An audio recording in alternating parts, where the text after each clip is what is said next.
The year is 1968.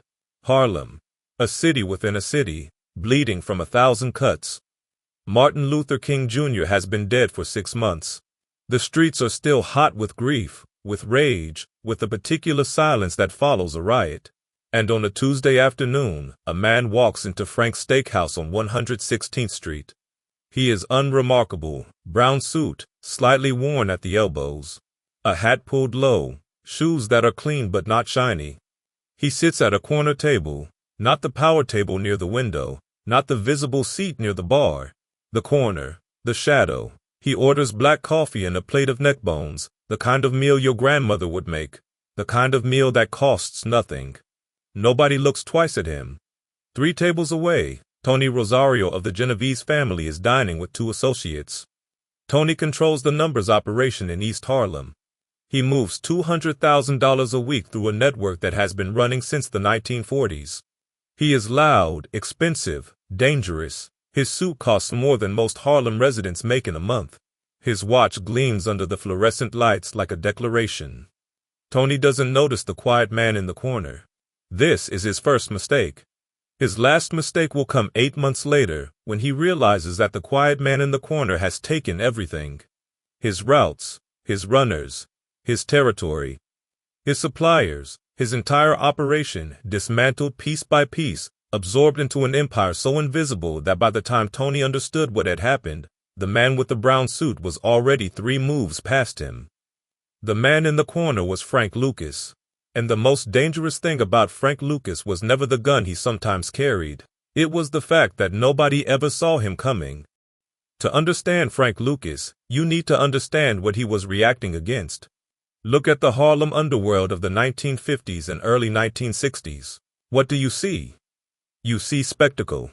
You see men who confused power with performance, numbers bosses in fur coats, drug distributors in Lincoln Continentals with custom paint jobs, pimps with hats the size of satellite dishes, gangsters who needed, genuinely needed, for every person on every block to know their name, recognize their face, and understand their status.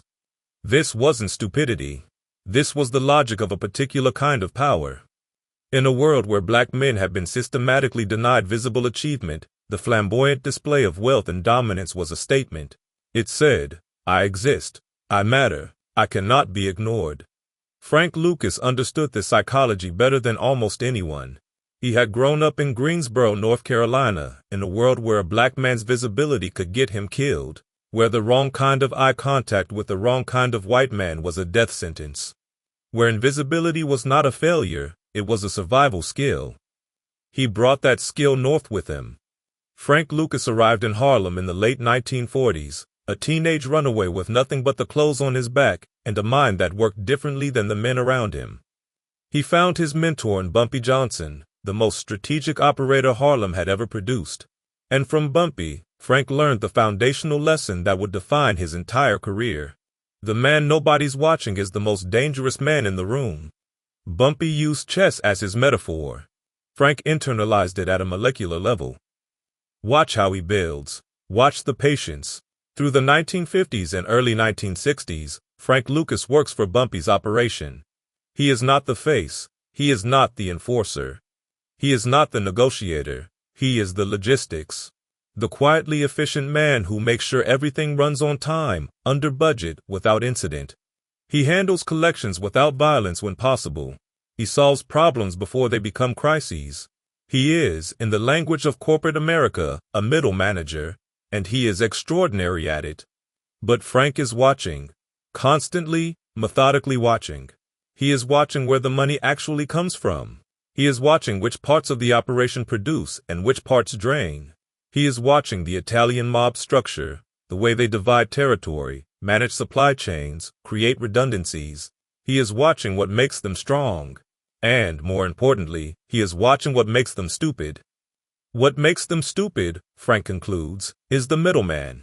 Every dollar of heroin that hits Harlem streets in 1960 passes through at least 4 pairs of hands between the source and the user. The producer in Southeast Asia, the importer, usually connected to the Corsican mob or various Southeast Asian criminal networks, the wholesale distributor, typically Italian-American organized crime. the street-level distributor, and finally, the dealer. Every pair of hands takes a cut. Every cut reduces purity. Every reduction in purity gets made up with adulterants, quinine, manite, powdered milk, that make the product dangerous, unpredictable, and of lower quality than it could be. Frank Lucas draws a line through 3 of those 4 pairs of hands. His insight is simple enough to state, devastating enough in its implications to reshape an entire industry. Go to the source. Not the Italian wholesale distributor. Not the Corsican importer. Go to the producer. Go to Southeast Asia. Go to the Golden Triangle, the opium-producing highlands where Burma, Laos, and Thailand converge, where heroin could be purchased at such low prices that even after the enormous cost and risk of transatlantic transportation, the margin would be staggering. In 1968, while Harlem is still in shock from Martin Luther King's assassination, Frank Lucas is in Bangkok. He is wearing that brown suit. He is eating cheap food. He is invisible. He is also negotiating the deal that will make him the most powerful drug dealer in American history. The connection Frank Lucas established in Southeast Asia was not a single source. That is a myth the movies love, the lone genius, the singular stroke of brilliance. The reality was more impressive and more methodical. Frank Lucas spent months in Thailand. He learned names, relationships, geography.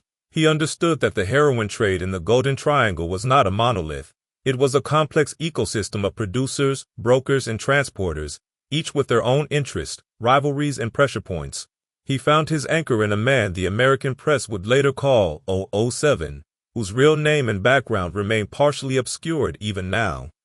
What is clear is that this contact could provide access to heroin of extraordinary purity, product that had never been stepped on, never been diluted by the multiple layers of the traditional supply chain. The purity Frank could offer was transformative. Standard street heroin in New York in the late 1960s was running at roughly 4 to 6% purity. Frank's product, which he called Blue Magic, would come in at 10 to 12% purity. More than double. In a market where every dealer promised the best product and every product disappointed, Blue Magic was a revelation. But purity was only the tactical advantage. The strategic advantage was price.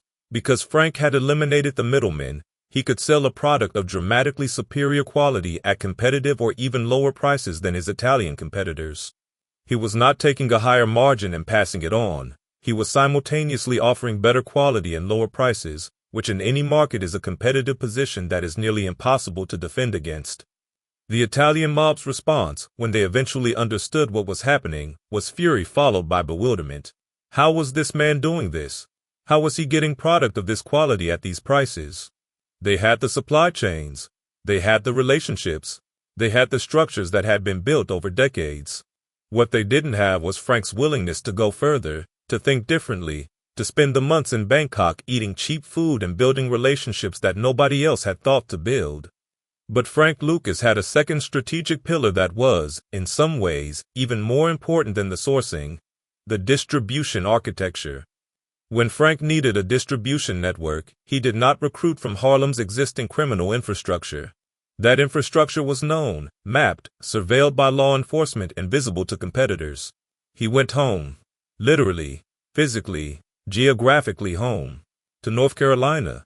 To the small towns where his family had roots, where he knew people not as criminal associates but as cousins, childhood friends, men he had grown up with who had limited economic options and absolute loyalty. The country boys, as they came to be known, were not seasoned criminals with records and habits and affiliations that could be traced. They were civilians, essentially, men who had never been in the system, who had no criminal history, whose names appeared in no law enforcement database. They moved to New York. They lived quietly. They operated the distribution network with military-style discipline. Frank ran the country boys less like a gang and more like a franchise operation. Clear territories. Standard operating procedures, strict rules about violence. Unnecessary violence attracted attention, and attention was the enemy. Financial accountability that would have impressed the Fortune 500 auditor. Regular meetings, performance standards. And over everything, the same discipline Frank imposed on himself: invisibility. No country boy was to drive a flashy car. No country boy was to be seen in the obvious places, the clubs and corners where law enforcement knew to look. No country boy was to talk about the operation, not to friends, not to family, not to anyone. Frank himself maintained this discipline with a ferocity that bordered on the paranoid. In a world where power demanded performance, Frank Lucas refused to perform. He shopped in modest clothing stores. He ate at neighborhood restaurants. He drove unremarkable cars. He lived, for much of this period, in an apartment that his operation's daily revenue could have paid for 600 times over. The invisibility was functional, but it was also, in a deeper sense, personal. Frank Lucas had grown up understanding that a black man in America who accumulated visible power was a target. The civil rights movement was trying to change this reality. But Frank operated in a different arena, under different rules, and he was not a man who trusted the hoped-for reality over the documented truth. Stay invisible. Move in silence. Let your enemies look for someone who matches their expectations while you operate in their blind spot. This was not just a criminal strategy. It was a survival philosophy forged in the Jim Crow South and executed in the shadows of Harlem. Power, by its nature, cannot remain invisible forever. By 1970, Frank Lucas was moving an estimated $1 million per day in heroin through New York City. The country boys had replicated the Blue Magic operation into New Jersey, Maryland, Virginia, North Carolina, South Carolina. The Ghost Empire had geography, and geography leaves tracks. The first pressure came not from law enforcement, but from the Italian mob. When the mafia finally understood the scale of what Frank Lucas had built, not just a competing operation, but a vertically integrated enterprise that had effectively undercut their wholesale business, the response was predictable. Threats, then attempts at negotiation, then more serious threats. Frank's response to the Italian mob's pressure reveals something essential about how he thought about power. He did not escalate, he did not back down. He did not negotiate from a position of fear. He negotiated from the position of someone who had already solved the problem they represented. Frank Lucas didn't need the Italian mob. That was the foundation of his leverage. Every other black drug operator in New York needed Italian suppliers. Frank had gone around them, over them, beneath them, to a source that was more direct, more reliable, and more profitable. The Italians could cut off every other dealer in Harlem. They could not cut off Frank Lucas because Frank Lucas did not depend on them. He made this clear in a series of conversations that various accounts describe with the kind of terse precision that characterized everything Frank did. He was not hostile. He was not threatening. He was simply factual. I don't need what you have. You can't threaten me with something I'm not using. But I have no interest in a war, and neither do you. Here is how we can both make money. These are the terms. The Italian families, accustomed to a black criminal class that was structurally dependent on them, did not know how to process this. Some took the arrangement. Some continued to probe for weaknesses. None of them could find the leverage they expected to find. The second pressure came from law enforcement, and this is where the story of Frank Lucas's invisibility becomes both its most sophisticated chapter and its ultimate limitation. The DEA Special Investigations Unit, led by Richie Roberts, later immortalized in the film American Gangster, spent years trying to build a case against Frank Lucas. This was not for lack of trying. Roberts was dogged, methodical, and, unlike many of his contemporaries, genuinely uncorrupted. He was the right man to hunt the invisible man. The problem was that Frank Lucas was genuinely difficult to see. The financial surveillance techniques that law enforcement would later deploy, following cash flows, tracing bank accounts, building patterns through financial records, were still in development. The DEA was largely relying on informants and physical surveillance. And Frank Lucas, who had spent his entire career managing information and controlling who knew what, was extraordinarily good at limiting the information available to potential informants. There was also, it must be said, the corruption problem. Frank Lucas has spoken extensively about the number of law enforcement officers who were on his payroll. He claimed to have paid officers at every level, beat cops, detectives, even federal agents. The Blue Magic investigation was repeatedly compromised by information being fed back to Lucas's organization. The invisibility was not just a matter of personal discipline. It was actively maintained by a network of corrupted officials who ensured that the surveillance never quite closed. This was not unique to Lucas. Harlem's criminal operators had always maintained relationships with corrupt law enforcement. What was different was the scale and the methodical nature of the arrangements. Frank Lucas did not corrupt officers opportunistically. He built corruption into his business model as deliberately as he had built the Southeast Asian supply chain. Still, the walls were closing. Roberts was building his case brick by brick, methodically working through informants and financial records, tracing the geography of Blue Magic's distribution network back toward its source. And then Frank Lucas made his first visible mistake. It was not operational, it was personal. In 1971, Frank Lucas married Julie Farrow, a Puerto Rican beauty queen from Cali, Colombia. The wedding was enormous. The clothes were extraordinary. Frank Lucas, who had spent 3 years maintaining the most rigorous personal invisibility in the history of the New York drug trade, showed up at his own wedding in a chinchilla fur coat and hat ensemble that cost approximately $100,000. Richie Roberts was at the Super Bowl that year. The famous photographs were taken at Super Bowl VI in New Orleans, where Frank and Julie Lucas sat in highly visible seats. Frank dressed in that chinchilla ensemble that every federal agent in the stadium immediately noted. The man who had built his empire on invisibility had made himself spectacularly visible. He would later say he had been persuaded by his wife, by the occasion, by the desire perhaps, to finally be seen. After years of discipline, after years of the brown suit and the corner table and the neck bones, there was a hunger to stand up and say, "Look, this is what I've built. Look at me." The FBI and DEA looked. The investigation accelerated. Here is where the story demands a harder accounting. The invisibility strategy was tactically brilliant. The sourcing was economically sophisticated. The distribution architecture was organizationally remarkable. All of this is true. Here is what else is true. Blue Magic was a product of extraordinary purity being sold in a market accustomed to a far lower standard. When users accustomed to 5% pure heroin encountered 10 to 12% pure heroin, the risk of overdose was not theoretical. It was arithmetic. The human cost of Frank Lucas's operation is difficult to calculate precisely, but it is not difficult to understand in its broad dimensions. Heroin addiction destroys families with a thoroughness that other drugs only approximate. The Harlem that Frank Lucas operated in, already under economic siege, already hemorrhaging its middle class, already stressed by discrimination, unemployment, and the systematic denial of opportunity, absorbed an additional burden of addiction and the violence that follows heroin markets. The country boys who ran Frank's distribution network were tight, disciplined, and, by the standards of the narcotics trade, relatively nonviolent. But relatively is doing heavy lifting in that sentence. There was still violence.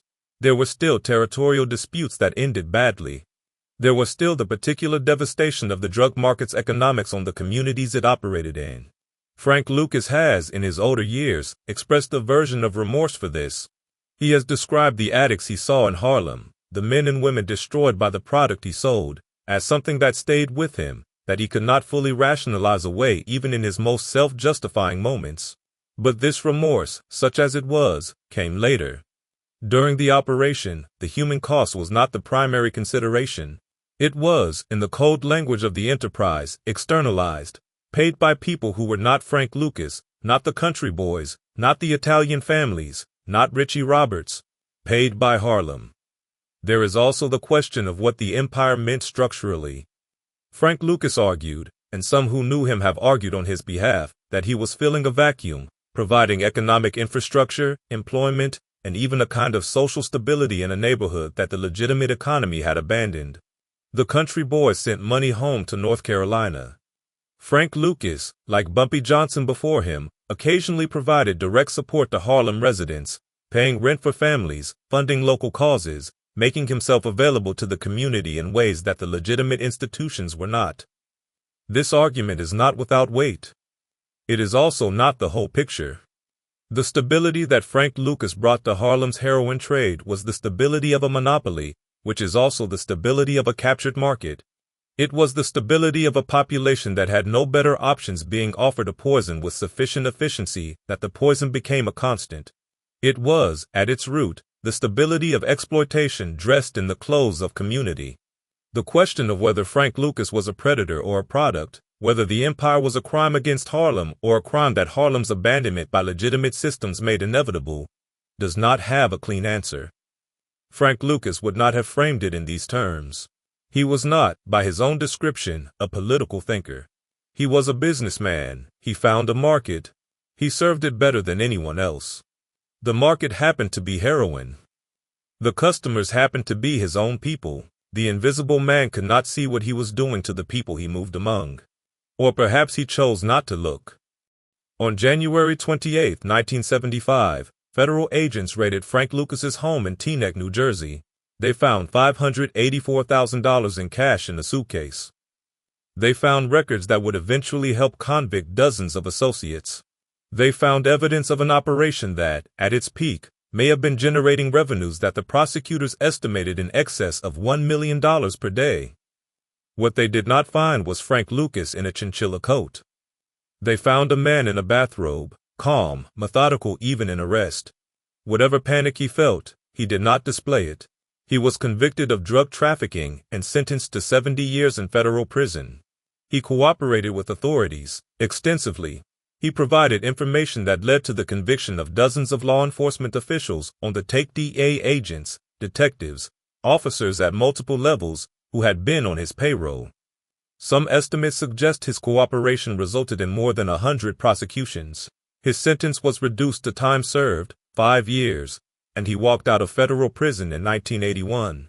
He went back to dealing, was convicted again, did more time, and then, finally, in the 1990s, Frank Lucas stopped. He was old by then. The world he had operated in had been transformed by crack cocaine and the far more violent economics it produced. The country boy's model, disciplined, professional, controlled, had been made obsolete by a new generation of operators who brought different standards and different methods. What Frank Lucas left behind is complicated to assess. The tactical legacy is real. Vertical integration in criminal enterprises, the elimination of middlemen through direct sourcing, became a model that later operators studied. The use of family networks and disciplined cellular structures influenced criminal organization theory in ways that law enforcement has spent decades trying to understand and counter. The cultural legacy is stranger. American Gangster, the Ridley Scott film with Denzel Washington playing Frank Lucas, turned him into a figure of mythic proportions. The black entrepreneur who beat the Italians at their own game, the man who went direct to the source, the tactical genius who built the invisible empire. The film is not entirely wrong, but it is heroic in ways the truth resists. Frank Lucas lived to see himself become a cultural icon. He was, in his later years, a figure who gave interviews, who appeared at events, who was photographed with rappers and entertainers who had grown up with his story as a kind of legend. He seemed to understand the irony without being particularly troubled by it. The invisible man had become, in his invisibility's aftermath, extraordinarily visible.